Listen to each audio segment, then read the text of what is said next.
are sitting down with our entertainment reporter to discuss two movies that are doing really well at the box office. Yay! I'm so excited. Entertainment reporter Jim Ferguson is here not only to tell us what's hot in stores, but what's ahead on the big screen. Good morning, Jim. Oh, good morning, Maria. Good morning, Amanda. Good morning, Jim. I love being here on Tuesday. I do too. And Usually brighten up our Tuesday. Yeah, well, thank you. And usually we talk about the hottest DVDs because it is Tuesday, but today we're actually talking about two movies that are still in the box office. Yeah, and last week for The Giver, we talked to Jeff Bridges, who's the star of the movie. And Amanda and I, we were lukewarm about this movie. If you saw Divergent, that's The Giver. You know, it's a sci-fi coming of age, two kids caught in this community that's totally communist. It is. Really. It really is. It really is. It's the best way to describe it. It's Divergent, you know, not as good as Divergent, but I talked to the director, Philip Noyce. Remember Patriot Games? The Bone Collector? Yes. Wonderful director from Australia. Here's Philip Noyce, the director of The Giver. And this was a long journey for you, am I right? To get here to this Longer day? for me than for Philip. It's been 18 years for me since the book was optioned. Philip came on board a couple of years ago. I'm the Johnny-come-lately. The Johnny Come But he's the one who pulled it all together in the end. To work with Jeff Bridges, Meryl Streep, and these young actors had to be a real joy for you. Absolutely. I mean, what can I say about Meryl and Jeff that hasn't been said already, or all the awards that have been bestowed upon them? But, you know, the funny thing was that they were, as humans, as open and vulnerable as the two young actors. Really? Yeah, and I think was confirmed to me what I've observed along the way over so many years, and that is that, you know, good actors have very strong backs.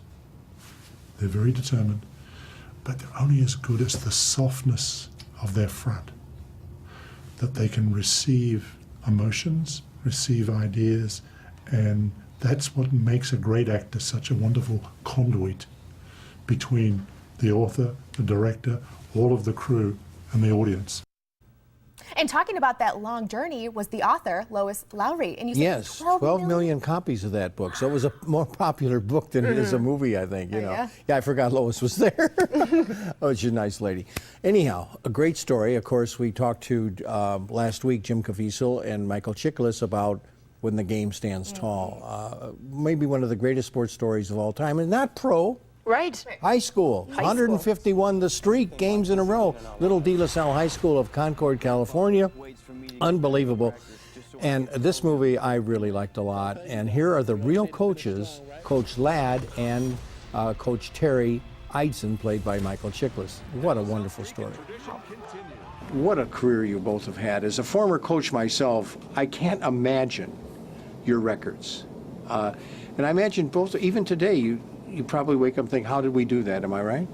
Well, since I stepped down as head coach, I have had some time to look back and say, wow, you know, that was quite a run. So, yeah, and it's kind of unprecedented, but, you know, it didn't seem like it at the time. It seemed like we worked hard and we took one day at a time. And one game at a time. Yeah. And it all of a sudden, you know, we weren't really chasing wins, so it really didn't affect us all that much. And Terry, as not the assistant coach, but you'd call it maybe associate coach, head coach?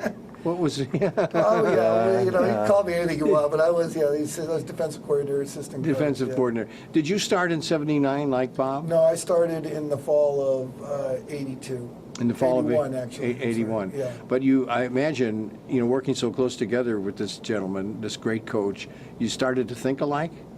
or no? I thought we always thought alike. I mean, at the core of what we believed and what we wanted to do with kids, we were exactly on the same page. And we both have different styles with kids. I mean, I'm a little bit more, you know, I don't know what the right word would be, but I just deal with them a little bit differently, and Terry deals with them a little bit differently too. He's more energetic and he's more motivating, and I'm a little bit more into their personalities, maybe a little bit, but they're both very effective. I think we complement each other really well, and we have throughout all the years.